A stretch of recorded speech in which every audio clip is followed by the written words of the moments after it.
like getting into the music, she was my mom's was the first one that like bought me a Tupac tape. You feel what I'm saying? Yeah, you know what I'm saying.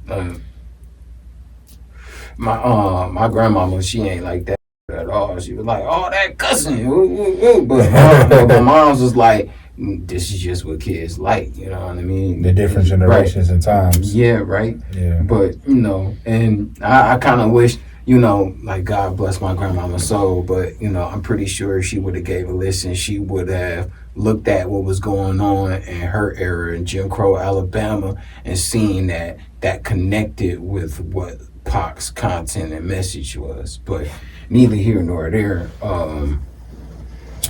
Besides my mom's basically encouraging me to give hip hop a try or whatnot. It was my English teachers, because they used to look at my papers in school and they'd be like, "All right, kid, you got a gift," Right.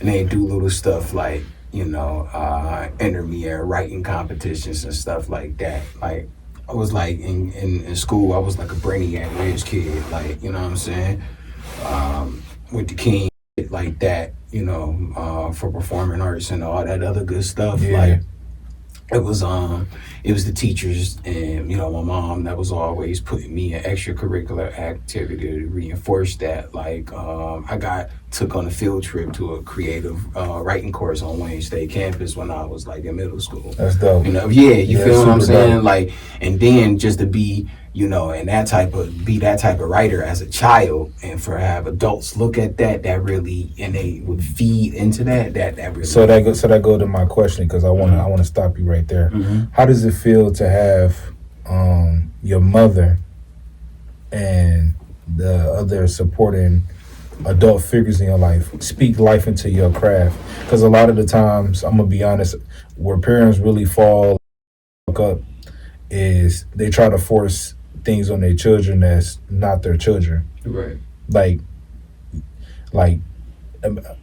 Okay, so I'll give you an example.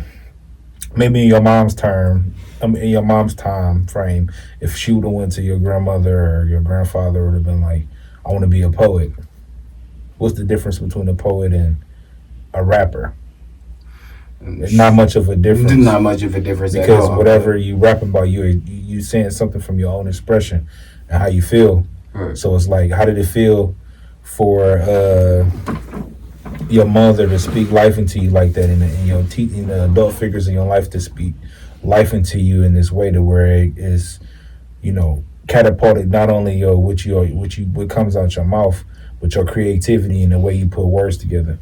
Man, shit, and it did a hell of a lot, like musically, content wise, it did a lot. Because I break it down like this.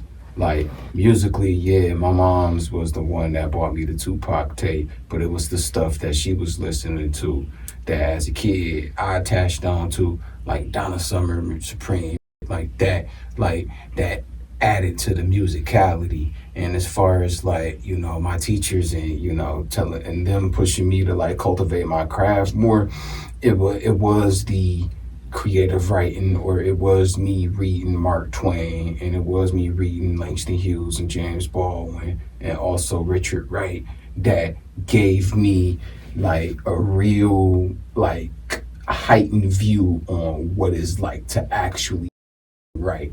You know what I'm saying? On a high level. Right, on the highest of levels. And it goes either deeper after, all these great black literary minds. Now I'm being introduced to W.E.B. Du Bois and Malcolm X, you know what I'm saying? And, reading, works of Frederick Douglass, that kind of had a, effect on how I looked at things, because it answered a lot of questions that I was asking. And it goes to your point, to the point we were just making, where a lot of the literary things you were just speaking about are from the past. You know what I'm saying? Tupac, when you first heard him, he was your present at that moment. And your mother was able to recognize that this is the type of things you need to listen to. But like you said, if your grandmother would have listened to it, it's a reflection of the past, the present, and the future. You can listen to a Tupac song right now, and it can it can still resonate. Like, you know, you got Dear Mom. I mean, not Dear Mom. Excuse me. You got Keep Your Head Up. You know, you got your game from a woman. You got your name from a woman. So where can we tell them to make one? Because no man has no say so when we're ready to create one.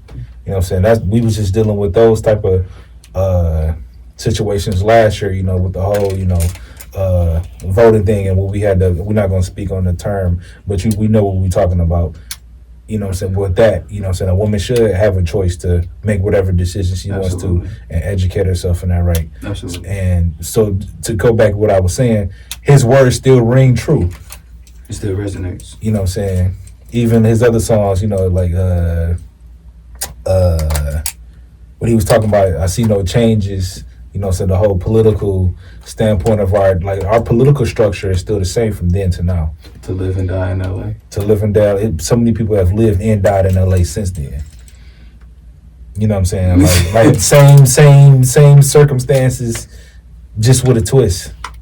You know what I'm saying? There's been plenty of Pacs and Biggie situations that has happened since the Pac and Biggie situation that just plays over and over and over again. So it's like, it's a cycle. And that's what I feel like one of his underlying messages that wasn't really spoke on.